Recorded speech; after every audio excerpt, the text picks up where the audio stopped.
You can always expect surprises in the war. Correct. ಯಾವತ್ತೂ ಎನಿಮಿನ ನಾವು under estimate ಮಾಡಬಾರ್ದು.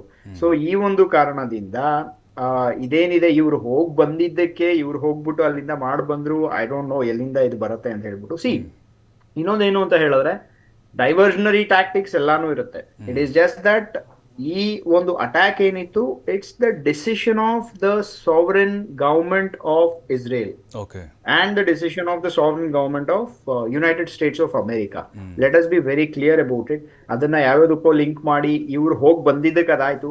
So ಅದೇ ಯಾರು ಇದನ್ನ ಈ ಆರ್ಗ್ಯುಮೆಂಟ್ಸ್, ಈ ಸ್ಟುಪಿಡ್ ಆರ್ಗ್ಯುಮೆಂಟ್ಸ್ ಯಾರು ಮಾಡ್ತಿದ್ದಾರೆ ಅವ್ರಿಗೆ ನಾನೊಂದು ಪ್ರಶ್ನೆ ಕೇಳ್ತೀನಿ. ಶಾಬಹಾರ್ ಪೋರ್ಟ್ ಏನಿದೆ, ಆ ಪೋರ್ಟ್ಗೆ ಇಂಡಿಯಾ, ಆ ಪೋರ್ಟ್ ಅಲ್ಲಿ $100 million ಇಂಡಿಯಾ ಇನ್ವೆಸ್ಟ್ ಮಾಡಿದೆ. Okay. ಸೊ ಅಷ್ಟು ಇನ್ವೆಸ್ಟ್ಮೆಂಟ್ ಏನಕ್ಕೆ ಮಾಡ್ತು? ಅವ್ರ ಮೇಲೆ ಅಟ್ಯಾಕ್ ಮಾಡಿಸೋದಕ್ಕೋಸ್ಕರನ ಇವತ್ತು ಅಲ್ಲೂ ಕೂಡ ಎಕ್ಸ್ಪ್ಲೋಷನ್ಸ್ ಆಗಿದೆ. So that's not the the correct way of interpreting things. War ಅಷ್ಟು ಸಿಂಪ್ಲಿಸ್ಟಿಕ್ ಆಗಿ ನಡೆಯಲ್ಲ. ಸರ್, ಈಗ ಅಮೆರಿಕದ ಟಾರ್ಗೆಟ್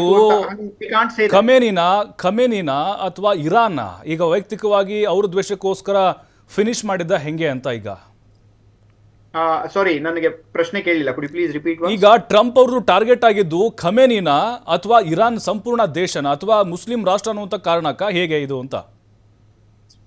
ಅವರ ಒಂದು ಇದೇನಿದೆ, ಗುರಿ ಏನಿದೆ, ಅದು ಬಂದ್ಬಿಟ್ಟು the oil reserves of Iran.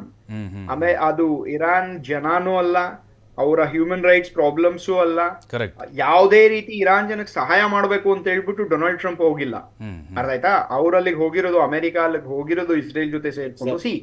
Nuclear angle ಇದೆ. ಯಾಕಂತ ಹೇಳಿದ್ರೆ ವಿ ಆಲ್ ನೋ ಇವರ ಒಂದು ಪ್ರಾಕ್ಸೀಸ್ ಯಾರ್ಯಾರಿದ್ದಾರೆ. H ನಾನು ಯಾವಾಗ್ಲೂ ಹೇಳ್ತಿರ್ತೀನಿ ಡಿಬೇಟ್ಸ್ ಅಲ್ಲಿ, ಅದು ಹೌತೀಸ್ ಆಗ್ಬೋದು, ಇಲ್ಲ ಅಂತ ಹೇಳಿದ್ರೆ ಹಮಾಸ್ ಆಗ್ಬೋದು, ಇಲ್ಲ ಹೆಸ್ಬೊಲ್ಲಾ ಆಗ್ಬೋದು.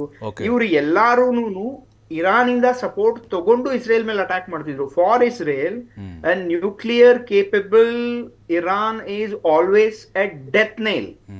ಅದನ್ನ ಅವ್ರು ಅಕ್ಸೆಪ್ಟ್ ಮಾಡಕಲ್ಲ. So they have A genuine reason, ಅದನ್ನ ನಾನು ಒಪ್ಕೋತೀನಿ.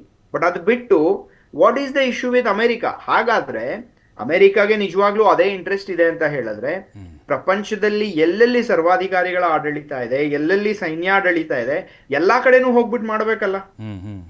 ಇರಾನ್ನ ಯಾಕೆ ಚೂಸ್ ಮಾಡ್ಕೊಂಡ್ರು? ಅದಕ್ಕೆ ಕಾರಣ ತುಂಬಾ ಸಿಂಪಲ್. ಎಲ್ಲಿ ರಿಸೋರ್ಸಸ್ ರಿಚ್ ಇರುತ್ತೆ, ಆ ರಿಚ್ ರಿಸೋರ್ಸಸ್ ನ ಟಾರ್ಗೆಟ್ ಮಾಡಿಕೊಂಡು ಅದನ್ನ ತನ್ನ ಒಂದು ಹತೋಟಿಗೆ ತಗೋಬೇಕು ಅನ್ನೋ ಕಾರಣಕ್ಕೋಸ್ಕರನೇ ಅಮೆರಿಕ ಹೋಗುತ್ತೆ. ಬಟ್ ಇನ್ನೊಂದು ಆಂಗಲ್, ಈಗ ಅಮೆರಿಕನ್ ಕಂಟ್ರಿ ಸಹಜವಾಗಿ ಕ್ರಿಶ್ಚಿಯನ್ ಬೇಸ್, ಆಮೇಲೆ ಯಹೂದಿಗಳು, ಈಗ ಇಸ್ರೇಲ್ ಯಹೂದಿಗಳು, ಹಾಗಾಗಿ ಎರಡೂ ಒಂದಾಗಿ ಮುಸ್ಲಿಂ ಕಂಟ್ರಿಗಳನ್ನ ಟಾರ್ಗೆಟ್ ಮಾಡ್ತಿದ್ದಾರೆ. ಇದು ಧಾರ್ಮಿಕವಾದಂತ ಒಂದು ಯುದ್ಧ ಅಂತೇಳಿ ರಿಲಿಜನಲ್ ಈ ತರದ ಬಿಂಬಿಸಲಾಗ್ತಾ ಇದೆ.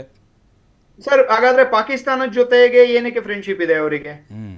ವಾರ್ ಈ ಅಟ್ಯಾಕ್ ಮಾಡೋ ಒಂದಿನದ ಹಿಂದೆ ಆಸಿಮ್ ಮುನೀರ್ ಮತ್ತೆ ಇವನು ಯಾರು ಹೇಳ್ತಾರೆ, ಅವರ ಪ್ರೈಮ್ ಮಿನಿಸ್ಟರ್ ಯಾರಿದ್ದಾರೆ, ಶಹಬಾಜ್ ಶರೀಫ್, ಇವರಿಬ್ಬರನ್ನು ಕರೆದ್ಬಿಟ್ಟು they are very good people ಅಂತ ಹೇಳ್ಬಿಟ್ಟು ಡೊನಾಲ್ಡ್ ಟ್ರಂಪ್ ಅವರಿಬ್ಬರನ್ನು ಪ್ರೇಸ್ ಮಾಡಿದ್ರು ವಾಷಿಂಗ್ಟನ್ ಅಲ್ಲಿ. ಅವರು ಹೋಗ್ತಾ ಇರ್ತಾರೆ, ಡೇ ಇನ್ ಡೇ ಔಟ್ ಅವ್ರು ಹೋಗ್ತಾ ಇರ್ತಾರೆ. ಪಾಕಿಸ್ತಾನ್ ಕೂಡ ಇಟ್ಸ್ ಅನ್ ಇಸ್ಲಾಮಿಕ್ ಕಂಟ್ರಿ. ಅವ್ರ ಜೊತೆ ಅವ್ರ ಮೇಲೆ ಏನಕ್ಕೆ ಅಟ್ಯಾಕ್ ಮಾಡಿಲ್ಲ?